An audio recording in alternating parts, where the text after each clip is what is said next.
The journey started off single mother, 6. You know, watching my mother struggle actually motivated me to become Q the boss. You know, I grew up rough. You know, we didn't have an apartment. We had a room, you know, and we shared a room. You know, all of us. We made pallets on the floor, and my mom, I pride myself in my mom so much because I've never seen a person sacrifice so much.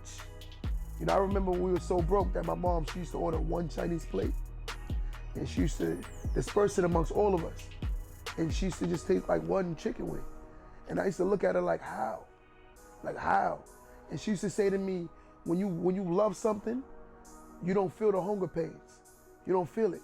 And I used to tell my mom, I'm like, Mom, but you know, you give us everything. And yo, me even having this story and saying this story brings me almost to tears because my story is truth. And to see my mom sacrifice the way she did, I knew what real love was from that moment. So when people say you spread so much love, it's because I come from love. My dad was never relevant.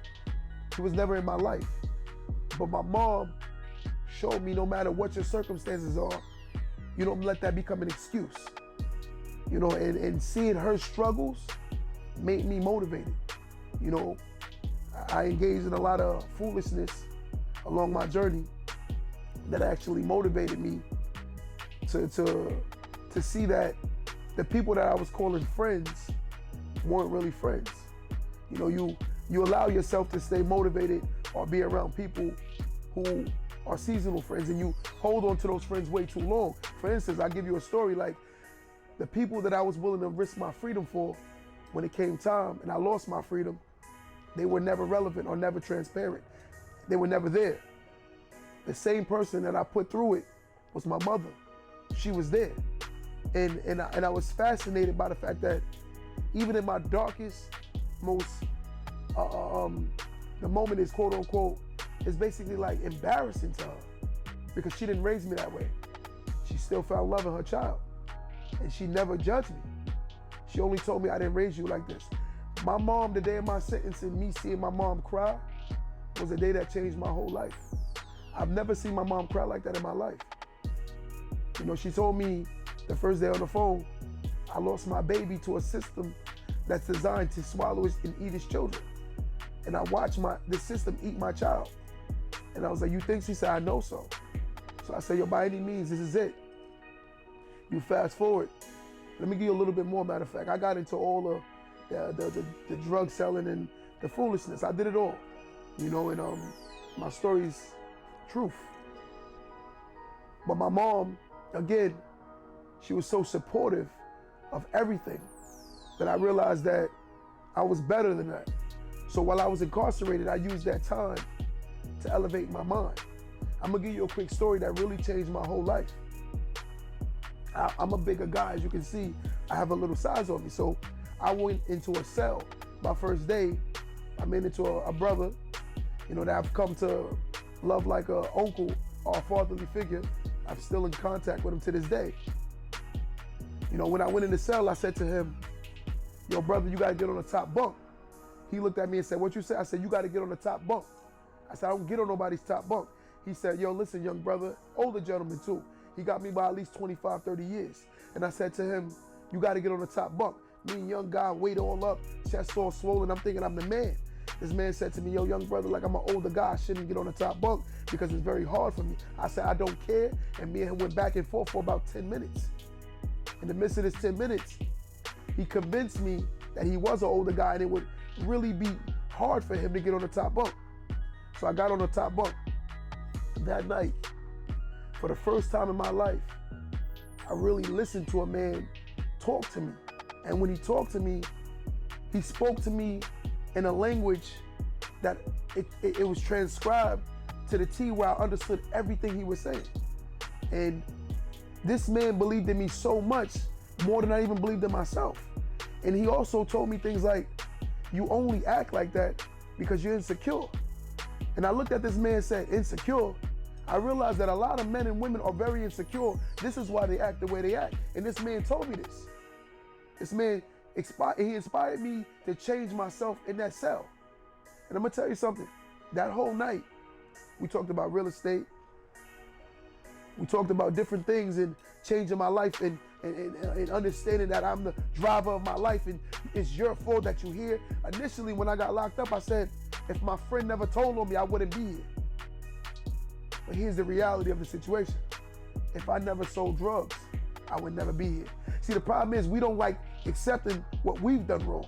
We always want to push the bill to somebody else. And that's what I was trying to do every day. I was pushing my problems on somebody else, not accepting my reality and accepting the fact that I made a poor decision.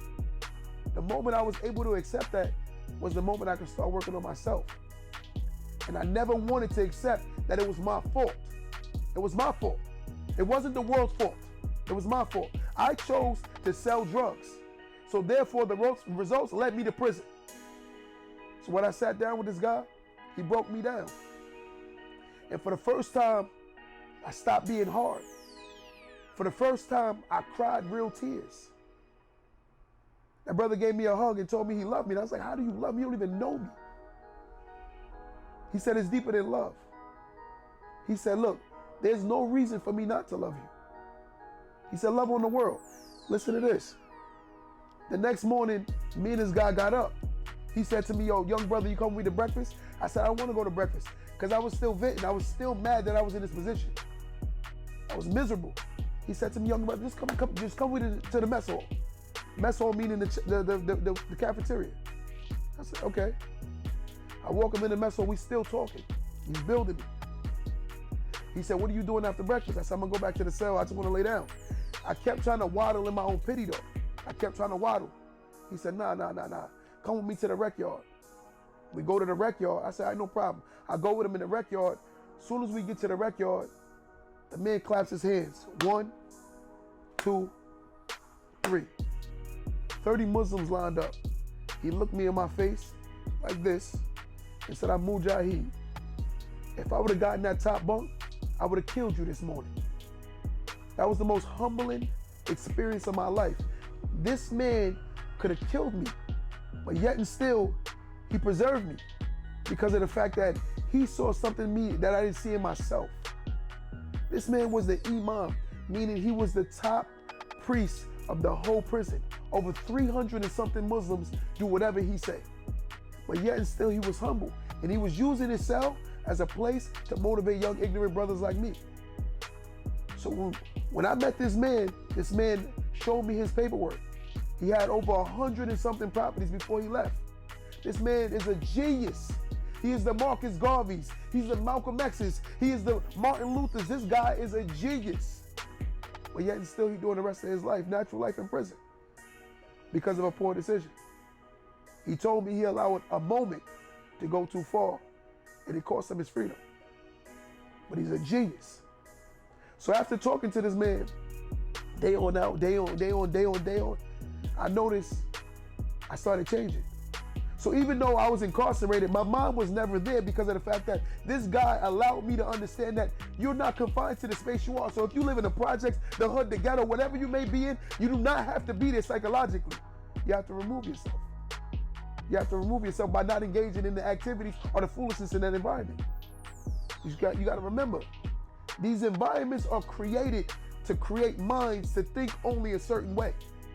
And as this man showed me and taught me this, I've learned that it was my fault and my results is what led me there. So therefore I was able to change my results because I was the driver of my life. No prison was big enough to hold me because my mind was bigger than that prison. So the whole time I was there, I realized that it was my fault. And when I accepted it, I started changing it. Every day I ran.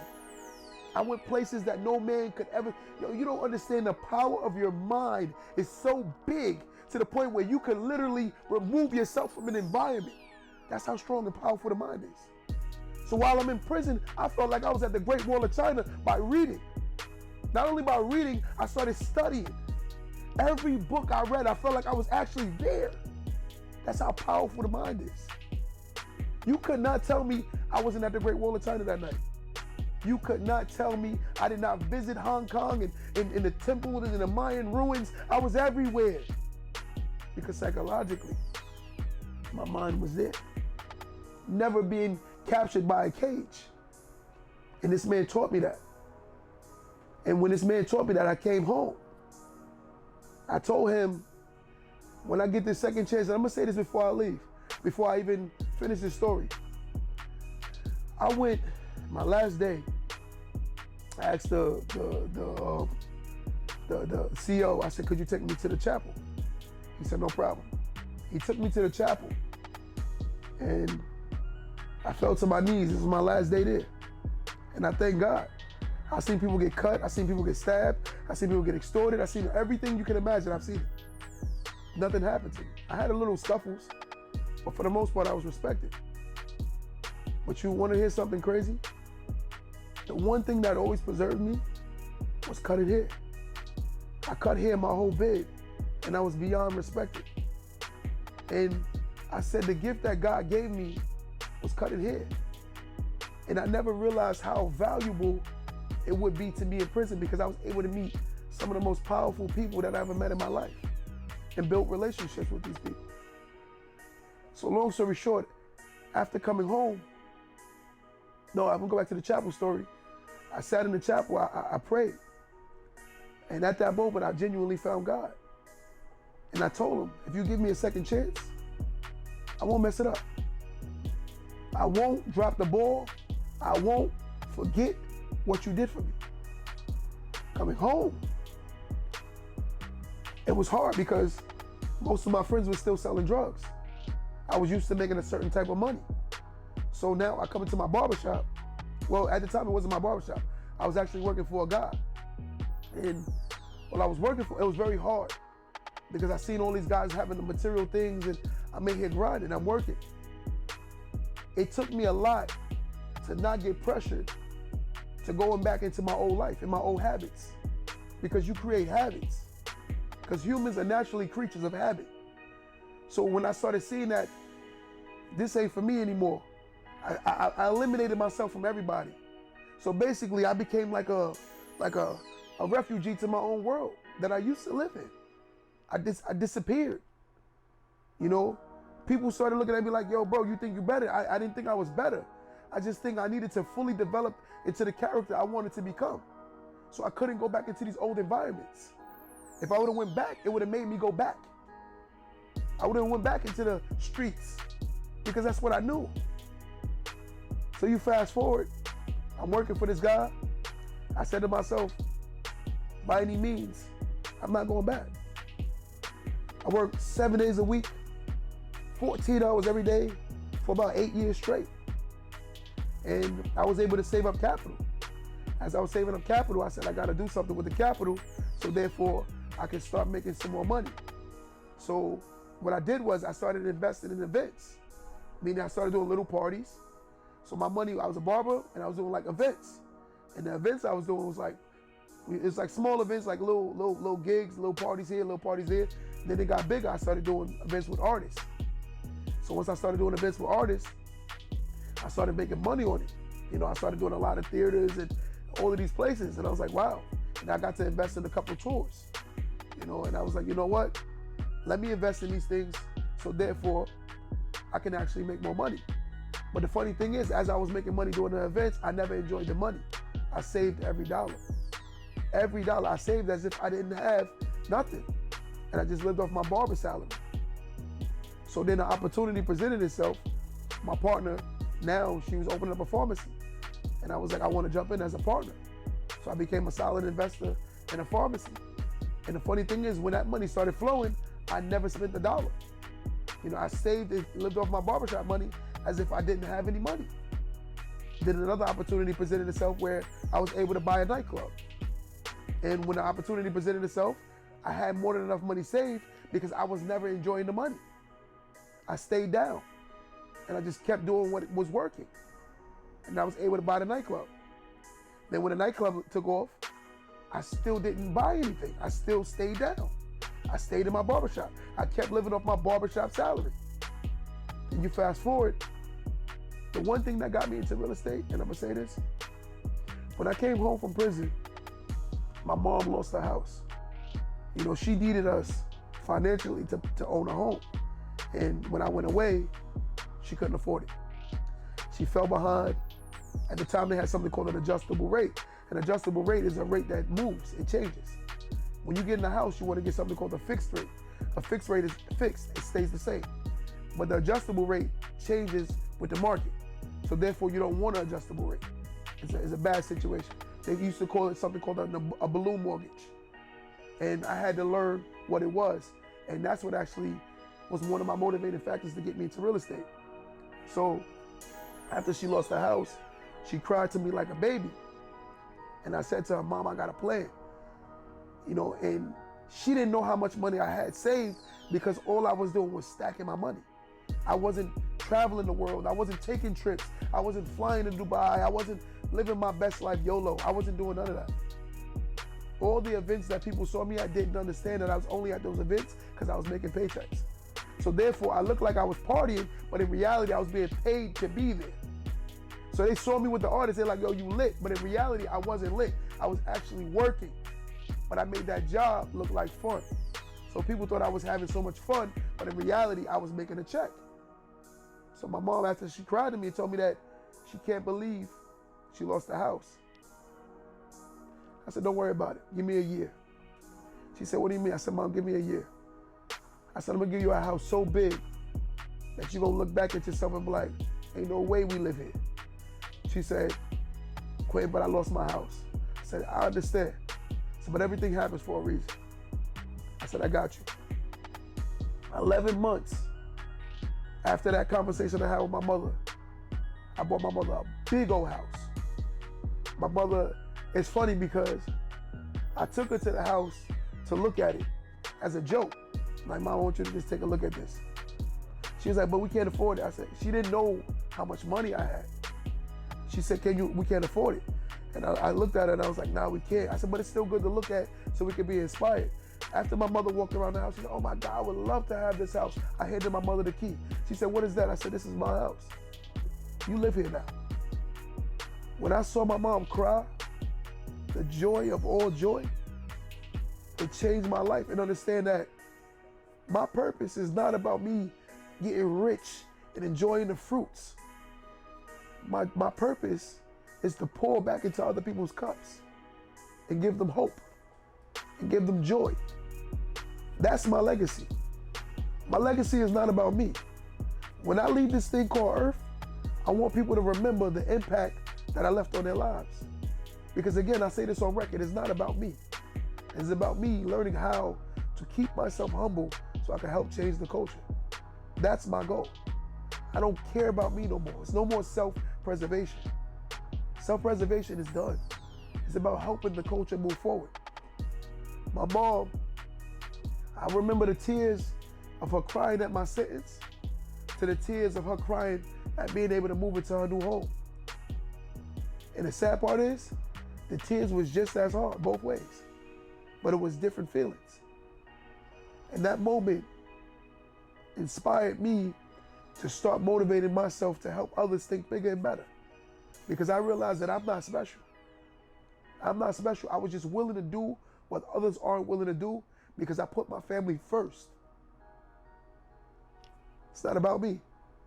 It's about the culture. Don't let that go over your head. Like, subscribe to the YouTube channel, Empower Dynasty. Also follow me on Instagram at QDABoss516. Until next time, guys, be safe.